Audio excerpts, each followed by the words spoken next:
que je reçois tout à l'heure. Mon invité va célébrer ses 60 ans d'âge et puis 42 ans de carrière. Là, vraiment, il mérite beaucoup de choses dans notre monde, dans notre pays. Alors, il s'appelle Masasi Kabamba. Cartouche. Je me rappelle comme moi, Cartouche, j'étais encore une petite fille. Et Zaki na théâtre moko. Mobile li pati ou quoi là, hein? Dans la bosse en côté. Voilà, série, voilà. Laissez tomber. Banzela, on a tout na noir et blanc. Et il y avait une cousine, qui est à Zaolo Baningi, vert et blanc. Alors, Masasi Kabamba, bonjour. Bonjour. Bienvenue à cette émission. Merci beaucoup. Oui, que dans coulisses, tu m'as dit que non, je vais fêter mes 60 ans. Je pense, j'ai douté même. Non, 60 est belé. Yo, ça combien? Hein? Ça combien? Puis 51, 52. Oui, bato baninga koloba vérité. Oh, en tant qu'artiste, ngana ina la vérité parce que ngana zana ba ene na talaki papa wembaloba ki vérité. Ni en 49. Donc ezaki vérité après ça qui. Alors donc tant ozo bomba mbula na yo, le ba soko za joueur ne ba bomba mbula ba diminuer pona mikolo ekuba. Mais donc ngana mona ki vérité na ngana lobango ne le 23 février 1961. Donc on a le 23 donc 60 ans d'âge. Donc on a combattu. Et ça est belé. Voilà, 60 ans est belé. Bongo au bandit vraiment théâtre na moni na âge 18 ans. Il y a 18 ans. Eh donc on a bota midi. Toi na zo bota mara. Mais programme est là déjà. Programme oui.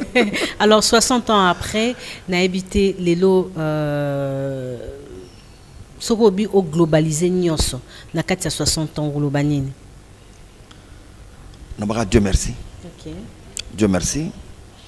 Tant on Dieu merci zali natala simate parce que sur tali sima qui dit merci on est longwa. Vu ce que tu es, ce que les amis ont au taliango au tali dos place kako comme na comparaison kaka au regretter vie. D'accord. Alors, Olingaraba a présenté comme un cinéaste, comme un comédien, surtout dans le monde, il y a Bisso Tozo et Bako situé Makambouté. Théâtre, cinéma, comédien, je ne sais pas. Alors, Bilo Wapenza Racine, mais qu'on peut expliquer Bisso? Merci. Les Kambo Tokufa Kamingi Angoana na l'air aux caméraman, aux anani. On a un réalisateur. Un caméraman a comme réalisateur. C'est bon réalisateur, c'est quoi? Azanan, c'est quoi? Donc, Motonamotozo est battu Azawapi. Moi, je suis comédien. Très bien. Naza comédien, au Babenga Abango, Moko Nabatoina, a Websa ok, as interprète. Donc, un artiste va payer ses textes. Il y a un texte. Au bout du texte, on va interpréter aux zongi.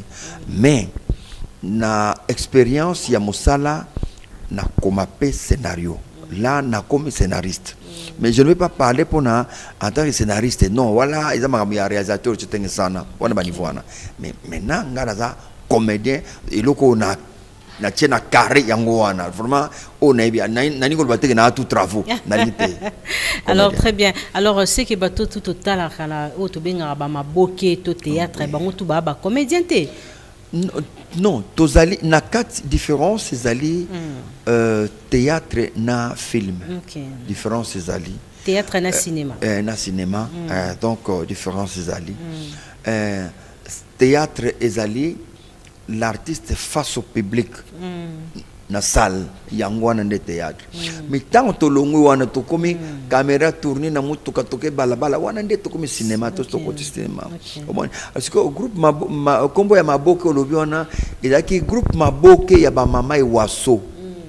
Il y avait un papa maboke mutabandaki makambo wana molanga pembe ki kwanganzala fula papa Musa do mama Impala mama Iwaso donc mama Moseka bangonde babanda ki mama Mandola bangonde babanda ki groupe wana mais leader yaki komune Maboke baba bengi groupe Maboke siko bato nyonso bayi kosala théâtre na sime komi kaka ba Maboke mais est-ce que obino bosala ki na ba kitengisana kuna na chitengisana pardon kuna la RTNC ezaki nini c'est tango ya abanda ki yango ezaki d'abord émission aosala émission moko yaki a ko filmer ba théâtre na libanda na ba salle ko ya ko sala ko lobela ngone émission nde ayayi ko zogu amonike le no groupe Maboke pe bazui problème ba sala sur production te nde ya sala ki groupe siko tiango théâtre de chez nous après ça on combo théâtre de chez nous mais groupe Salongo mais est-ce que vous avez que tourner on est à théâtre sous-té tous ça dans le studio ah d'accord tout ça là dans le studio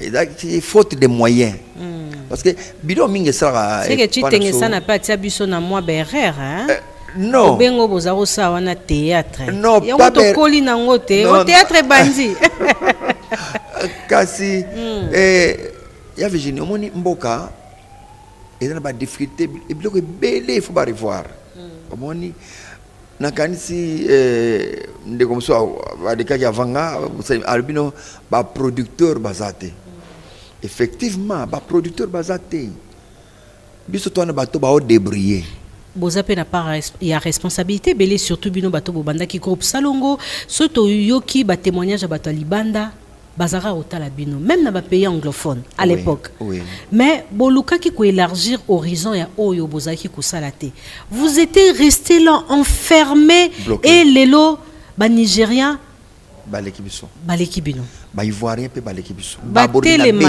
télématé kasi faute ezali ya base ya soki mwana na yo azobeta bale aider na kibale wana yo parents soko bandika ko aider mwana ko mata bien mais soki mwana azobeta bale yo zo kanga mwana otinda saraka bilanga mwana mata te biso ba artiste comédien de tout d'abord mboka na biso RDC yango nde il faut esimba biso ba comédien art tozaka na masa awa na otkara ibante hein masa ibandaka na ngomo Afrika ngomo Afrika l'odeur production asala ki ngomo Afrika olunda la question nombre repose un peu asali ngomo Afrika awa pa na biso guerre tango uti Bukavu kuna ekoti koto bagoma bitume kota bakimi sango bakiko bomba ngona Côte d'Ivoire kuna ba che kombo ya masa et etikali libère les leçons que na Côte d'Ivoire na vacances c'est grave massa on est côte sambon ma carte de trajet tout ya donc je peux dire que deux fois politique pesa quoi affaiblir marambo ebele donc yango moi na bandi déjà pour que mboka d'abord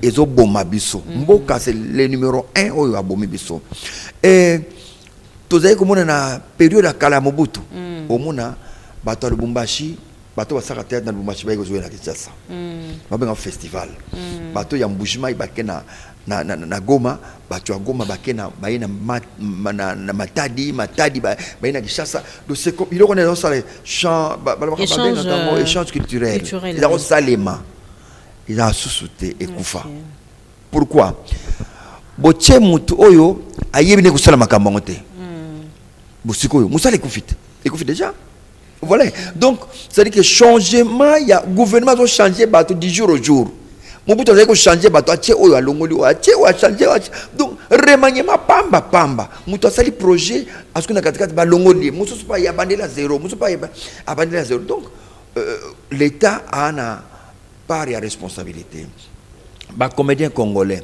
bisto que na poto te po que ne poto fote kalpam bon ma vie net nana oteskoyo na otekani et si livi nanga na suki bon na poto so na Côte d'Ivoire na kenda poto 81 na zonga wa na utuzana na Côte d'Ivoire na Afrique de l'Ouest na kenda donc kokende ya poto ezali ya bien ya na kei na sali 3 mois na zongi vrai poto mais bisto kenda te mais entre temps j'étais en Côte d'Ivoire place to sona bagou au président na bango a koma ba lettre na ba ambassade l'artiste nyo soit na voyager pour azonga pesaye aller à Kende à Ozonga naï. O ya refuser na artiste oka na oki rapport fona kanga ambassade wana. Oki l'état a contribué. C'est pourquoi bago ba Kenda poto comme ils veulent na Nigeria bakenda poto comme il veut. Yo pokenda ka mo umela raté et puis ton bokenda rapoto en obino ba congolais botika la kana communauté. Par rapport à Bandero Moussous, on a vu exemple il y a Camerounais ou à tourna Crocodile de Botswana, j'ai oublié son nom. Tu vois, bango au monde qui bazo émerger na ba chaîne wana, na ba pays wana, surtout la France. Si tu maîtrises bien la langue française, baroti kayote. Na oti ko lobano ke problème ezali aide fois alaka. Aide fois alaka. Parce que mais formation ezali okende poto au termine à rond-point comme maillot.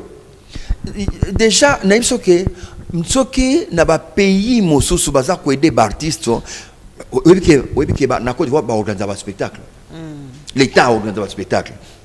Yo web sanga année oyo RDC va organiser un spectacle, l'État organise un spectacle. Donc ça demande l'implication de la politique. Donc président Fachi, il faut vraiment aimer la culture. Président, il faut culture arba simba artiste. Artiste azo débrouiller nanu ya kolia fufu ya kolia. Tout ça n'a pas si. Oh. So nazong simamuke. Groupe Salongo a kokiseki année passée 45 ans. Groupe Salongo est totalisé 45 ans. Mais na 45 ans wana ezala qu'il fallait toujours ba médaille, ba piabso ba oyo, ba couronné ba oyo et l'autre et salami. Aux hommes, on a place de découragement contre. Vous allez dire quoi?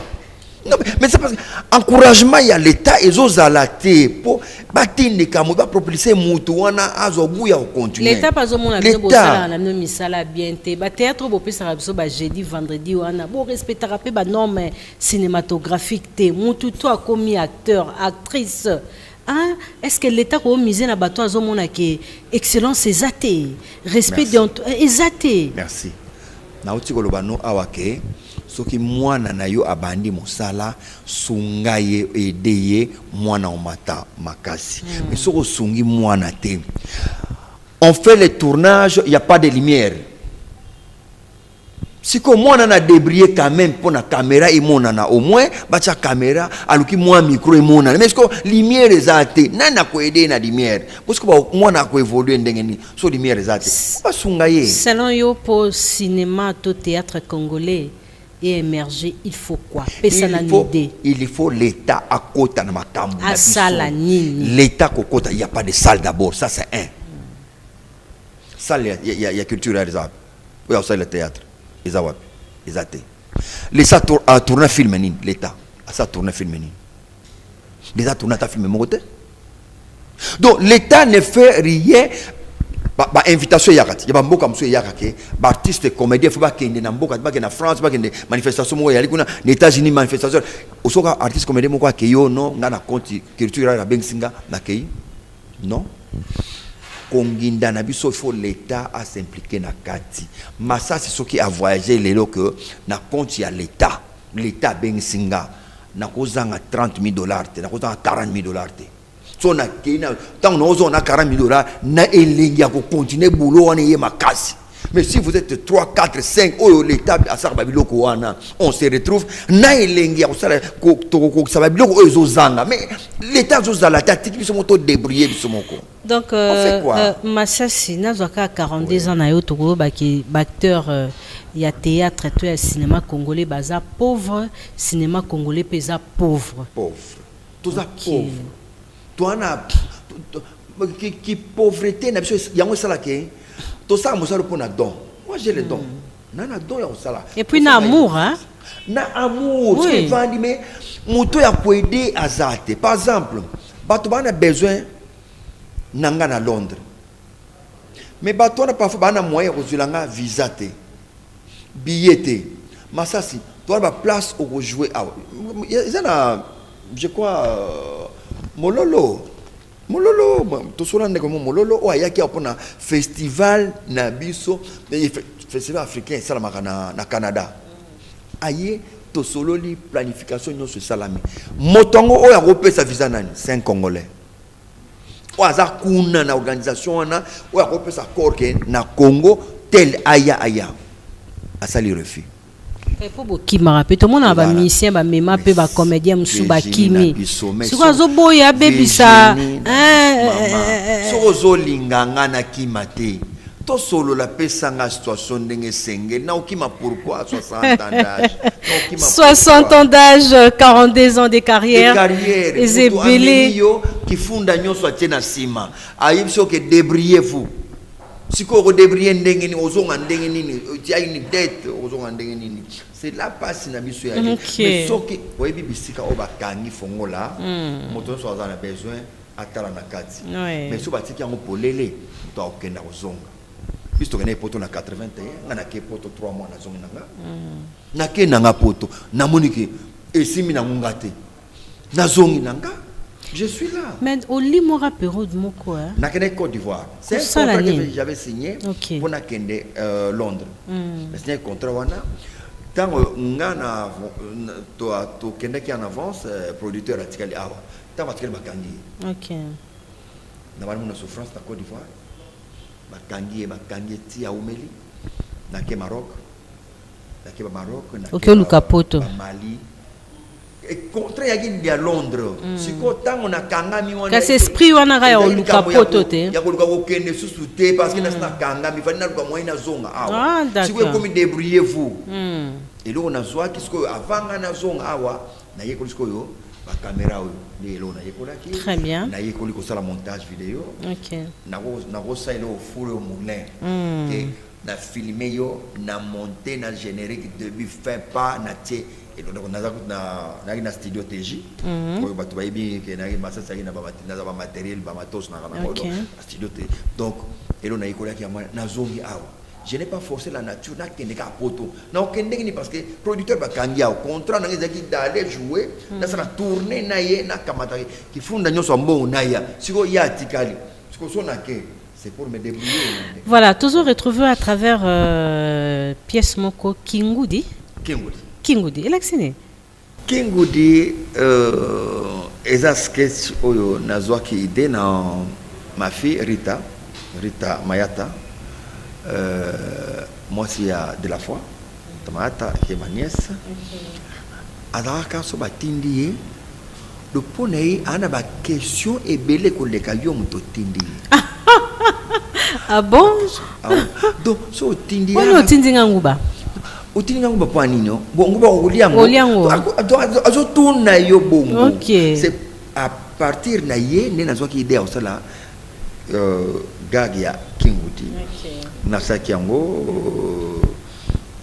bon na présenter qu'on a encore bakisa comme comédie na bakisa ki mais idée à partir na inde nazo ki idée osala Kingudi mais o lata mabaya mingi hein na ba robe de nuit ezaka ya nani yango bon quand j'avais créé les rôles ya Kizengi na créé de faire na tâtonner na olata eloni na lati o ba non na rôle attendez on ça là o lata o na o lata o c'est comme ça ezaka mabaya nani non liba ezali tozana yo na sengi yo liba ya ozuya mutu nyonso opesinga na lati na jouer na ngose et rôle wana après yo to retrouver ba pululu to retrouver moi ba te belé na rôle ngo hein.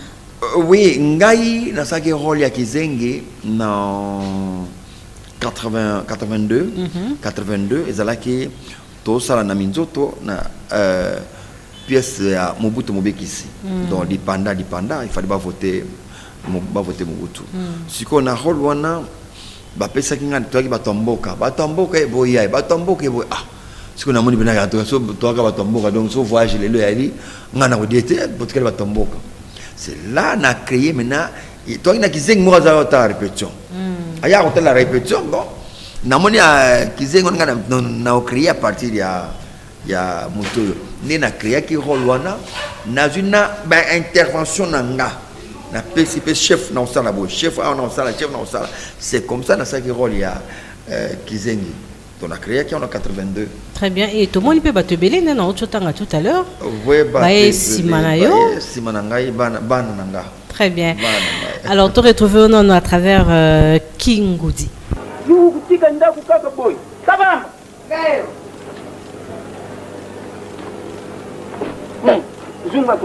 Yo monitor sa ye uyamba yete.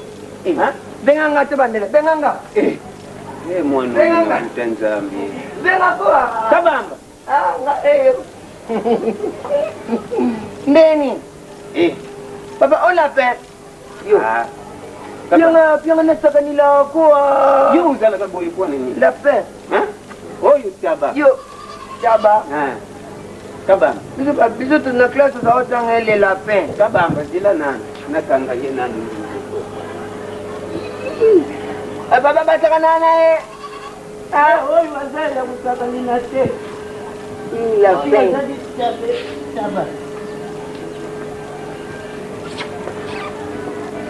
Chaba. Kabamba. Papi, ngana za kuluba boy. Ngai tata na yo sina 10 mukulu. Yope ukumini. Alolo nazana posa ngana mona bakoko. Na yango natikadi kubadila yo mwasi na mbuka. Ngana na kokina tango bala te c'est jamais pour moi. Kabamba. Kwa nini yo uzala kaboni? Kwa sababu awa. Abana bana awa. Na banotina memwezango. Wow. Ndio kugati wewe, kugati.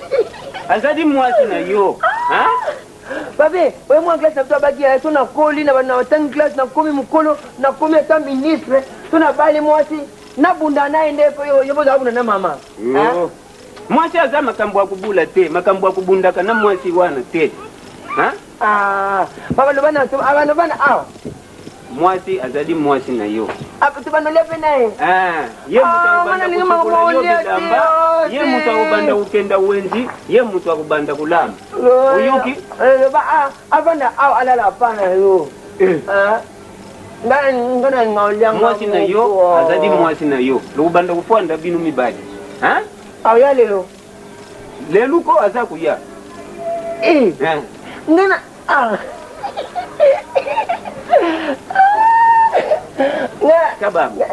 Merci. Alors, Machassi Kabamba. Cartouche. Vous n'avez pas bien une cartouche Kabamba. Machassi. Ba kombono sozo benga ilo na tanango. So bengi cartouche. C'est les enfants ba farceur. Il y a rôle na beta quand je suis farceur. Mario on a beta na cartouche. Kabamba c'est un papa naza normal de tout ça là Kabamba. Massassi. Massassi, je vois le théâtre. Très bien. Alors et l'autre tout à l'heure aux bavard hein. On loba mingi boy. Naza artiste comédien, il faut que je parle beaucoup, na raisonner mingi pour na jouer bien. So naza bavard, obi mi mbendret. Obi ma yuma, na yuma ko jouer ndengini.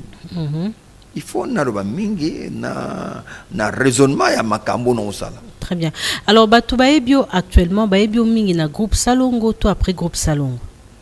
C'est dans les groupes Salongo. OK. Donc c'est là où Torouba qui a vraiment l'homme fort. Si. Nakata groupe Salongo on est binga makasi. C'est groupe Salongo on est bimisinga makasi. C'est que après groupe Salongo c'est une réalisation ya malunga te to ya makasi te. Tozana kata groupe Salongo. Tozali na groupe Salongo. Nano na bimite pour le baké nasima non nazana tozana groupe Salongo ezali. Obi na tunyo question na pourquoi? Non. Na yeba été ko répondre na bo pona lo bano ke groupe Salongo bozé sous groupe Salongo te. Succès za penzali société. Taux ya pourcentage équité na habité ba privé ba lebino soko landi maloba nanga liboso na uti ko loba noke tozali aider na l'état maloba nanga na ebisa ki liboso yango wana kala l'état wana nde bozako travailler nete mais toye bara binoti Maman Virginie bozako ko place na bino vraiment Maman Virginie oza sûr que soki olobi na mwana sala film au PC caméra te moi na yoro na résultat ni groupe Salongo les acteurs sont les agents ya RTNC nous sommes là et Lomba Azali Mama Linga Azali Bolingo Azali Azwa Azali Papa Kwede Azali Shaba Azali nous sommes là mais ce qui RTNC azope ça frais il y a aussi le tournage te olin to ça miracle ni donc au tournant la binote mais peut-être mon amone bozonga raz si tozonga ka avec maman Nicole Dibambo c'est que tourner sur tes fautes de moyens RTNC on dit tant déjà ba konzi ba ke mbongo na keste tu croiser les bras al mieux vaut Massassi à côté de Nzonzi. Donc l'état zali na mbongote. Sur l'état ya mbongote. Donc côté na Nzonzi c'est là voilà. Maintenant. Merci Massassi tu peux dans les solo 42 ans de carrière. Ouais. N'habite ce qu'on refait on est 60 ans. N'habite tu prépares quoi pour célébrer ça? Tu demandes quoi dans le public? Tu demandes quoi dans l'état congolais? Merci. Massassi à côté na banda ko battu trop sans autorisation. Massassi a sekisi mingi a aidé mingi. Massassi a dû se battre ma camp parce que moi si je me suis battu dans la photo mon bali a bêta di kofitala li se gonfla penda. Pona nini alwi ke nalela Massassi makasi. To koloba na yewana ya atafuni di kofi penda na li sukaka donc Ozomona tozana ndeko moko que je présente encore excuse na famille wana ba c'est que Massassi a rejoué théâtre le premier tableau deuxième troisième nazate amati na mateta mati escalier quatrième tableau na bimi ba c'est cartouche bimi ko bima zo bima na chambre pour kita talaka matete escalier nango akulubita abukana awa OK alors toi qui na bande connaît ba moninga ba besinga bi manzambe asunga vraiment ayoka bien parce que atkana tâche fracture wana ça me pona Massassi donc Massassi asali mo mosala ebel parce que bande ko ba sepeli na Massassi ba sepela na Massassi a participé aussi ba famille ba na poto so bana ba ba lingala lelo c'est nous biso nde tosali ke bana leo na poto ba yekola pe lingala lingala ekoma bina kitoko ba mboka to ba la lingala alors bato ba sepeli na Massassi wana retour ezanini base la kaka soki nini nde non il faut na sepela nango mboko bonora ba oui ngana ba vivante ata ba médaille wana to ana ngomsu besoin te ta médaille ko to selegi nango ba trophée de kana ivana nango po iye nango pete ivana pe kaka mais ba sepeli sa Massassi nalia batindela ngango ko vraiment nazwa pour moi je crois que le président il a une idéologie bien président Napso a l'uni artiste vraiment à considérer artiste et comédien aussi dans la consultation tout le monde qui animé par comédie ba pesa pe idée na bango président ko sepeli Massassi à côté trouver maman pas Massassi en tout cas oyo sali en tout cas na 42 ans oyo Massassi na peso ka ndako zo ndako la la kano awa et ça va bien o senga ndenda kuna président Soki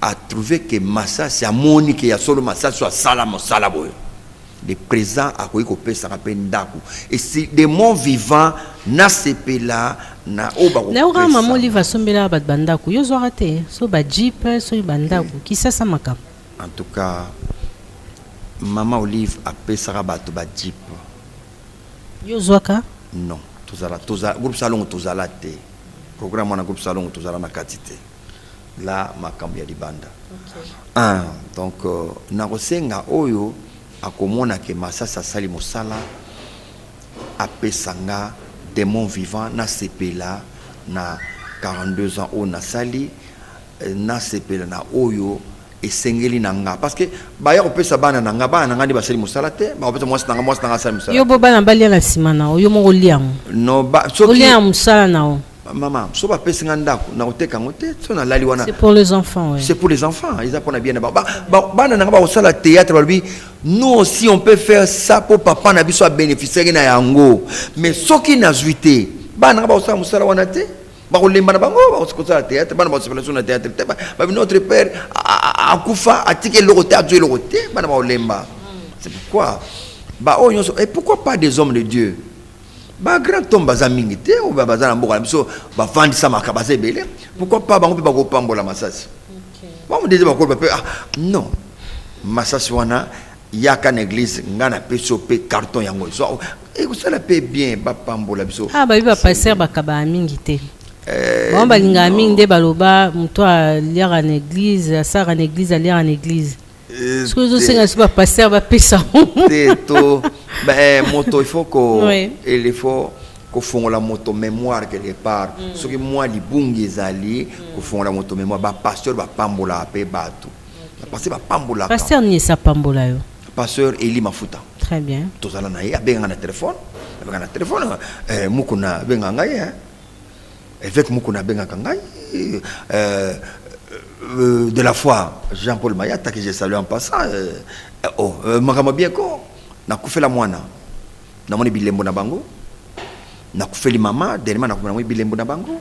Donc, Bazali, il y a mon moko Bazali, ou Bazarape avant de téléphone, à Tinipe, Jeep, Kende, tu as besoin de tout tel, Aya, na yepe wana, au CP le temps, aux obi mozo, qu'on est lengi, vraiment, en tout cas, Nzamba, Zosala. Voilà. Aujourd'hui, pas problème na baninga. Période moko na ba YouTube na mona rape yindaka masasi soki na nani wana. Naza presque les comédiens où il y a un problème na batute. Nga. Naza presque comédiens où il y a un problème na batute. Na la problème na batute nazali humble.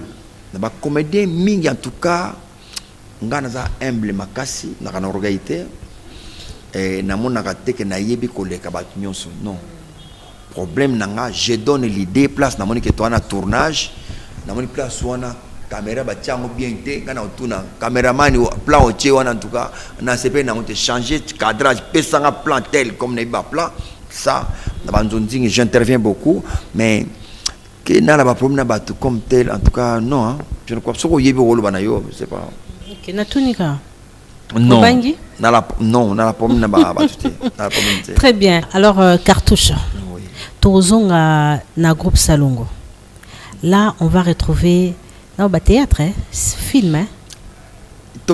Film. Au rythme congolais. L'homme qu'il faut. L'homme qu'il faut. D'accord. On a joué qui rôle né? Naki bavard, tu venais de le dire. Naki bavard, Naki leki amvoama. Donc Yaya a dû bokondi. Alors il fallait nadia ba mivé nazo ba document ya ba msusu ki ba ko tuwango na misala nazo ba mivé ba intérêt donc mais ba ko tuwango na misala té malheureusement donc na legi lagi moi dose. L'homme qu'il faut, on y va. Je voulais que tous le pango na ma campagne parce que na côté côté on a circulé déjà Nathalie le pango ya coin parce que vous avez la double. Donc, sombre double. Kangama, Nassé, tout ça, le magasin, salon de coiffure, on a quoi? Le premier niveau, on a le deuxième niveau. Ma campagne, le pan au Soubanambo, mais grand frère Azali, nous avons l'argent. Grand frère Azali, est-ce qu'on réfléchit au bongo? Un balangaï. Bongo, mon nom, ma beaucoup, tu dis, ça va programme au mandat pour ma campagne. Hein? Ah, toi aussi. Dans la vie, il faut rêver de grandes choses. Il faut voir loin. La percée surnaturelle. Avoir de grandes dimensions pour rentrer dans de bonnes conditions. Il faut voir, parce que les grands frères sont là. Donc, nous sommes les grands frères de Zawana. Nous sommes les vie. Le biso na mbongo na biso déjà mais on ne sait pas. Le col les années na tête penser na auto ça na ngolo quoi na comité na comme c'est comme tout ça programme. Mais papa, aujourd'hui mais le whisky trop hein. Tout excès lui papa, aujourd'hui le whisky mingi ka ba milagona, et qualifie vite ka kali aujourd'hui la whisky. Hein papa na ngai. Tu sais quoi? Tant nzamba pamboli bino. Nzamba pamboli bino ça azotal et c'est ba c'est pas na pamboli ou pas. Donc boisson local to mêler en trop et ça libre sur le côté. Pour ça de côté quand tu as champagne, tu whisky, mais la côte en accord, na bénédiction, c'est ça qu'on doit faire. Donc, la charge est avec modération, papa. Mais, na bossa n'écoute. Combien? 800. 3. Tu prends $200 pour nos petits besoins. Flash Lenga carte à $50. Voilà, vraiment félicitations. Merci. Touche Ezakaka. Alors, tant que je suis est-ce que vous pensez que vous avez vraiment une période de Chitengisana, profil ya basi, ya baleki, ya bayaya au bourgeois na bango et mon carabino? Ebele, Yaliboso, je présente mes condoléances na famille Yagabi Motingia. Yagabi Motingia, asala na RTNC. Yende oyo ayambakanga tango touti ko boma bandeke na sima RTNC touti ko boma bandeke tozo ya totoki na 11h namoni bana na porte ya RTNC ebele to ya kotuna nini o émission moko elekaka ke fait papa ke fait maman ah biso bakolo mabele nga na vana pemena na RTNC wana na bakolo mabele to ebite to kena mbango to sukuli makolo na lati kupenda nga na chemita na yembango to te biso noso muto apretanta ka onani o ya Gabi Motingia donc tango ya yeto moni na ba kombo azeko yamba ko kuma ba kombo a sélectionner penga na bandi émission ke fait papa ke fait maman nde kukutana na lokambandiai ko banda théâtre na ekota minzoto ti groupe salon ya Gabi Motinga mais nalobaki dans une des émissions nalobi oya komona apesa mbote bisika zali pendant que na koloba boye bazo bisanga que aza na morgue donc ma pelote Kokodia Nzombo Maman Bomengo a bengi pour me dire que ya Motinga ozotinda ba pesa mbote wana aza.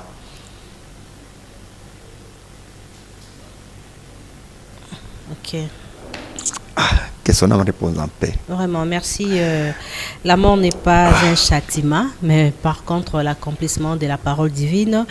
Alors, je profite aussi mes sincères condoléances à la famille Lotala, à des bonhommes à Matete, à Nenette Lotala. Alors, Kabamba. Oui. Tozaki ba amiki, même solo par groupe salon to kango ya malamu na ya mabe. Liwa ezoape bato belé bolanda na rapenza na groupe salon oya kufi ezalaka nini? Est-ce que politique joua caperole na bandeko bakufaki sur le plan spirituel ezalaki neloko moko elekaka wana po kufaka penze belé bato bakufi vraiment belé na groupe salon et puis ezalaki olandana oyo qu'est-ce qui s'est passé? Merci. On a obtenu pour na biso bato groupe salongo otoleka na télévision. Ya on a bat balande la biso. Na on a trabat pe bakufakat. Ya bino elekisaki. Soko landi na soza combat pe bakufaka. Ya bino elanda naka. Kokufa na biso elandana bato bazo tchapso kamingi parce que baza ba fan baza bato balingi biso c'est normal ça on a biso etambola makasi bato bakufi eza tana bango moto kufi na ndenge na ye parce que nakoki kolobali kambo o te yana fabricant on a moto parce que toninga question non j'ai dit ce que je sais na côté groupe salongo j'étais encore moi na penda l'air nakutaki déjà Kingo Mwamba Kufi le nakuti bébé asaki Alaska akufi maman Monoko akufi Mopepa akufi et Balé Mondial akufi surtout la période wana donc nazaki juste na et bandi ne bandi na ki na nouveau nakoko yeba o elekate donc nakope ko tout nakope parce que ezanati na pété. C'est la même histoire que groupe Ma Famille. Voilà. Les cas pendant mobo. Bon, au moment où to yaka moto na moto alongana ndako na bango aye to kutani na mosala to sai na mosala to kabwani. Et moi nayebi lo moka ke groupe Salongo eloko e matisa ka groupe wana makasi c'est l'amour nakati. Et le travail surtout. Travail zalaki donc amour travail wanande botaki amour makasi parce que au moins la moto a retourné té a aussi attendre na deuxième épisode mais aye tournage ya premier épisode aye po apé soka idée au sala bo et le kwana et ça maté le na niveau nzonzing OK ngana koza la le wana ilombe à côté groupe salon sika ngana zi chemise mi balé mais na meme les pe moko mais na landé na tournage na ko saye di chuge lata oyo bakabila nga deux na mutu na biso wana lata oyo mais lata oyo tourner nango voilà donc amour wana mama belé qui azotikela nganda kuna ye atikeli nganda kuna ye to mabo mengo benga masasi zope makayabo oyo zo mi balé oyo bapesa nga carton moko na mutu moko chambre froide voilà amour wana mais na nzonzinga ezate nanzonzinga bana tous on nos côté nzonzinga scandale hein batinda bloka baninga bolé batinda mbongo bokenda tina ba justice tout le cambo ezoleka actuellement il y a une actrice batindi biloko ba veuve aller kabamba na bi koza peu informé ko ça semble te oza doyen na likambo ngo batumsu bakanga bango batinda mbongo ba comédien de komora moi si pe bakangisa rae siko il y a une fille hein, si je peux citer son nom coquette communauté parce que tu évites si c'est vrai batindi biloko ba maman sans souci ba le ba meli yango c'est yo informé na makambo belé kasi naza mopandisa musuzu uza ko apprendre nga scandale. Cette nouvelle génération. Sokotali génération ils ont joué dans bandonding sikoyo toza mingite biso ba mikolo o to jouer na kati toza mingite na génération o ya sikoyo na kolbake baleki na biso mwa mingi ba yeba koleka bayebi koleka biso omoni eta moko nde oyo bazo reconnaître que ba vieux bazali omoni motolokola excusez-moi nata Jorvi Mwanda qui a commis scénario na ye mais abengi papa oza wapi nazo papa to discuter na scénario tozo discuter abinaye au sala awa non awa ko sala intrigue yango to discuter na ye kaka nde to lobiona a retenir en acquis. Voilà, Fifi, même de Bazali, Darling, même au bazaki, toujours discuter scénario na yé, na doyen moko boye, o ayebi makambo. Ozomona, bazami, bamsusu, bamiyebe la moyenne temps à combo exact, au beza, abudara na yé, to abudara na yé, vedette, super vedette, super vedette. Très bien. Star, donc voilà. Merci, nous sommes arrivés à la fin. Maintenant, on a tous 60 ans d'âge, 42 ans de carrière. N'habitez trop fêté. Bientôt lukara to ya to pesa yo kasi soko nazo lukabo pesa c'est que na kokis nano makoki angote très bien na pensa ki na sala na ndako moi manifestation ezala na ndako ça s'est fait banda na botama na fetate na fetate c'est la première fois oyo na ngana sala ngo na ndako avec 2 casiers na ba famille na ngaka baye alors fondation Tokansa JP Massamba en complicité na docteur Songaba que je salue en Afrique du Sud azon ayaki azon Afrique du Sud pendant mon sala docteur ba on ba c'est puis là ba pianga Piccadilly ba zolinga place na Piccadilly ba linga que samedi na c'est samedi na 15h moi mon mi balé to kutana juste avec yoza quand même muta comédie. Oui. Hein, mais au prévoir et là au mon côté, moi sketch tout. Non. Na bongisi ntoki kota sketch té juste qu'on vanda comme la kamwaje, je crois que et c'est donc c'est pas à tout moment il faut qu'on soit à théâtre, tout moment que ça bat tout moment ça non.